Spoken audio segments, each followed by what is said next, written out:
Hey guys, what's up? My name is Lourdes, and the piece that I wrote, Don't Forget to Visit My Grave, was inspired by um, an ex-boyfriend's grandmother who was very lonely and no one really paid attention to her. She was kind of forgotten.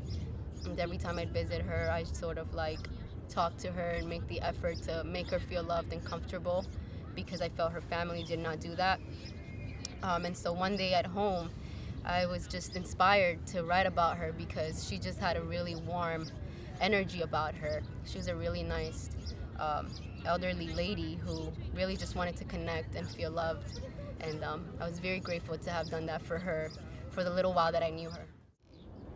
Dear uneternal soul, now I lay 6 feet beneath you.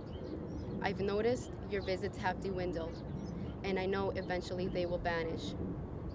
Soon I'll be nothing more but forgotten people. My bones are starting to brittle and my skin is beginning to rot. My identity is now shielded by a 6x6 mahogany box. A large inscribed stone stands over my head and reminds me who I am. Saddened every day, that's all that's left of me. It's a small piece of soil on this earth. I thought I heard your voice the other day, but it was just the cemetery keeper complaining about the thick-thorned roots that have grown over my stone. Dear uneternal soul, don't forget to visit my grave. Some of the things that inspired me to write poetry was my upbringing. I grew up in a really rough neighborhood, so my outlet was sort of writing and just expressing how I felt in my experiences without turning to like violence or other things that I wasn't supposed to do.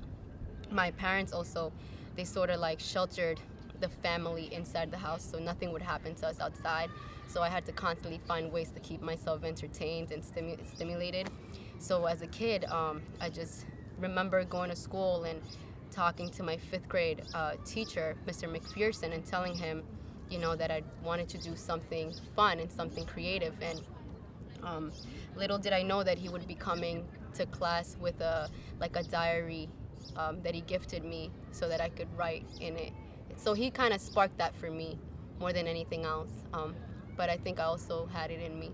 So it was a combination between being sheltered, wanting to just be creative, and then having my 5th grade teacher influence me and really set the motion for that. I'm going to be reading my poem here.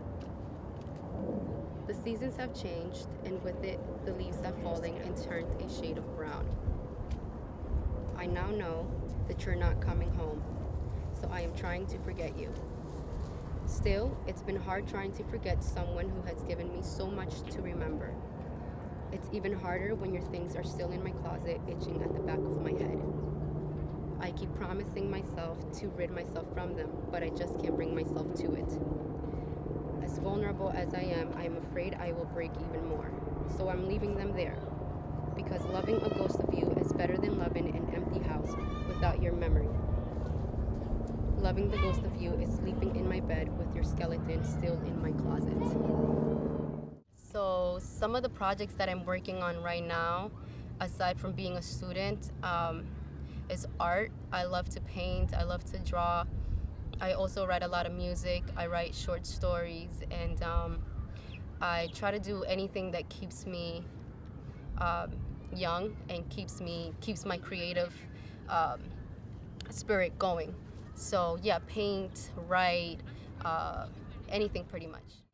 So I put some of my work up on my Instagram when it's not like religious, but sometimes when I do feel inspired, I put myself out there, especially my story, as a means to connect with other people. Or so yeah, if you guys want to follow me, it's Lourdes, so LOURDES_A7. But I can't say I post there all the time. Like, I take long breaks because I think social media can be very addictive. But if you want to follow me, by all means, go ahead. And yeah, thanks for watching and listening.